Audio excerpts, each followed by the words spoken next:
नमस्कार, आदाब, सत श्री अकाल। मैं उज्जवल प्रताप सिंह आप सबका स्वागत करता हूं आज के करंट अफेयर के क्लास सेकंड में।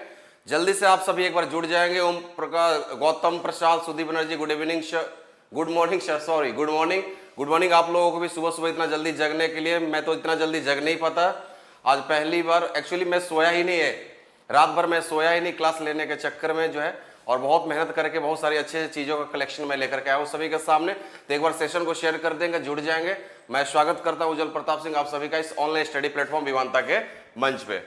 तो मुझे पता है कि सुबह के 6 बजे जगना बहुत it's a difficult task for everyone and me also, but क्या करें, पढ़ने और पढ़ाने का काम है तो करना ही पड़ेगा। तो आप सबके लिए सोचो कि रात भर में जगा ही रह गया। अब इसके बाद मैं जाऊंगा सोने के लिए, आफ्टर क्लास में जाऊंगा सोने के लिए। चलिए, तो बहुत अच्छा सा सुबह सुबह की शुरुआत करते हैं भगवान का नाम लेकर के। मेरे एक तरीके से गुरु मान ले, जो भी मान ले, तो इनके साथ शुरुआत करते हैं। हर हर महादेव श्री शंकर, जय शंभुनाथ, जय बद्रीनाथ, जय कैलाशनाथ, जय नीलकंठेश्वर भागीरथी, हर हर महादेव श्री शंकर, जय शंभुनाथ। तो एक जो है क्लास की शुरुआत करते हैं एक अच्छे से कोटेशन के साथ, एक बहुत ही बेहतरीन कोटेशन के साथ आज की क्लास की हम क्या करते हैं, शुरुआत करते हैं, स्टार्ट करते हैं। कोटेशन है नेल्सन मंडेला का, और कोटेशन है कि शिक्षा सबसे शक्तिशाली हथियार है जिसका उपयोग आप दुनिया को बदलने के लिए कर सकते हैं। शिक्षा जो है क्या है, सबसे शक्तिशाली हथियार है। बेशक बिल्कुल सही कह रहे हैं, वो एक ऐसा हथियार है शिक्षा जिससे आप क्या कर सकते हैं, दुनिया को और जो है लोगों को बदल सकते हैं। क्या कर सकते हैं, बदल सकते हैं, जिसका उपयोग आप दुनिया को बदलने के लिए कर सकते हैं। तो सुबह सुबह जो है एक अच्छे से इंस्पिरेशनल कोटेशन के साथ हम आगे बढ़ेंगे।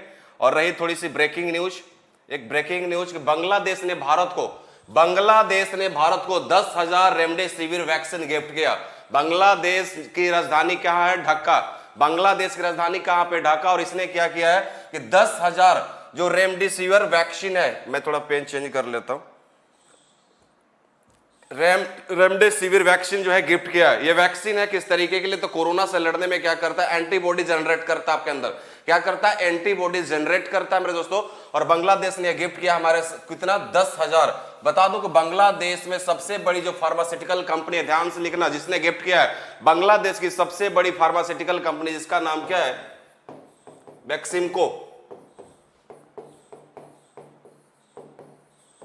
वैक्सीमको, तो बांग्लादेश की सबसे बड़ी फार्मास्यूटिकल कंपनी, जिसका नाम क्या है, वैक्सीमको। उसने क्या किया, 10,000 रेमडेसिविर वैक्सीन जो भारत को गिफ्ट किया। आज की ताजा खबर। दूसरा खबर जो आपके स्क्रीन पे कि सुप्रीम कोर्ट तीसरी लहर के आगे ऑक्सीजन के मुद्दे पर फार्मूला चाहता है। सुप्रीम कोर्ट, भारत में सबसे पहले सुप्रीम कोर्ट की स्थापना कब हुई थी, याद रखेंगे, 1774 में। कब हुआ था सुप्रीम कोर्ट की पहली स्थापना भारत में, सुप्रीम कोर्ट की 1774 में हुआ था। किस एक्ट के तहत, याद रखेंगे, रेगुलेटिंग एक्ट। तो मैं जैसा कि बता दूं कि मैं जो है हिस्ट्री का भी फैकल्टी हूं, मैं हिस्ट्री पॉलिटी भी पढ़ा लेता हूं, हिस्ट्री तो पढ़ाता ही मैं इस चैनल पे। तो मैं बता दूं कि सब जो है ये रेगुलेटिंग एक्ट 1773, भारत में जो British east India company Bharat पे शासन कर रही थी, तो इस ब्रिटिश ईस्ट इंडिया कंपनी को रेगुलेट करने के लिए ब्रिटेन के पार्लियामेंट में बनाया गया कानून कब बनाया गया, वर्ष 1773। इसमें क्या कहा गया वो बाकी बात बाद में देखेंगे। तो रेगुलेटिंग एक्ट के तहत जो कहा गया कि भारत में पहली सुप्रीम कोर्ट की स्थापना होगी। कहां पे मेरे दोस्तों, कलकत्ता में। कहां पे, कलकत्ता में। अब रही बात मुद्दा आज का जो ब्रेकिंग न्यूज है, ब्रेकिंग न्यूज में यही कह रहा है कि सुप्रीम कोर्ट तीसरी लहर, अभी तो दूसरी लहर चल रही है, 2020 में पहली लहर थी, 2021 में क्या है, दूसरी लहर चल रही है। और ऐसा वैज्ञानिकों का एक वर्ग का मानना है कि अगर तीसरी लहर के लिए अगर हम सावधान नहीं हुए तो ये तीसरी लहर में क्या कर सकती है, जो है एक तरीके से शमशान घाट, देश को शमशान घाट में बदल देगी। तो पहले वाला जो लहर आया था उसमें बुजुर्गों को टारगेट किया कोरोना ने। दूसरी जो लहर आई उसमें जो है 45 वर्ष से कम के उम्र के बच्चों को 45 वर्ष से कम के लोगों को टारगेट किया। और जो तीसरी लहर आएगी बच्चों को टारगेट करेगी। और जो इसीलिए क्या कह रहा है सुप्रीम कोर्ट की जो तीसरी आएगी उसके लिए ऑक्सीजन के मुद्दे पर फॉर्मूला चाहता है, क्योंकि बहुत अच्छे से आप जानते हैं कि ऑक्सीजन की कमी है। बड़े बड़े शहरों में बेड नहीं मिल रहा है, लोग जो है सांस लिए बिना, ऑक्सीजन के बिना तड़प तड़प के क्या हो रहा है, मर जा रहा है। और खास करके दिल्ली की सिचुएशन बहुत ही खराब है मेरे दोस्तों, और मैं दिल्ली से ही लाइव हूं। तो भगवान ना करे ये रोग हो, और ना किसी को, ना मेरे किसी दुश्मन को भी हो मेरे दोस्तों, ठीक है। बिल्कुल सेफ रहे, सुरक्षित रहे, घर पे रहे। तीसरा आज का ब्रेकिंग न्यूज ये है कि मेघालय में मिली सोरापोडस डायनासोर की 100 मिलियन साल पुरानी हड्डियां। आप सब अच्छे से जानते हैं कि इंसानों के पृथ्वी पर आने से पहले पृथ्वी पर शासन किसका था, डायनासोर का था। इंसानों के आगमन से पहले पृथ्वी पर शासन किसका था? डायनासोर का था। देख लो कितना साल पुराना, 100 मिलियन साल पुराना, 100 मिलियन साल पुराना। ये वही डायनासोर है जिसकी क्या मिली है? हड्डियां मिली है। कहां पे मिली है? याद रखेंगे मेरे दोस्तों, मेघालय में। कहां मिली है? मेघालय में मिला है ये हड्डियां।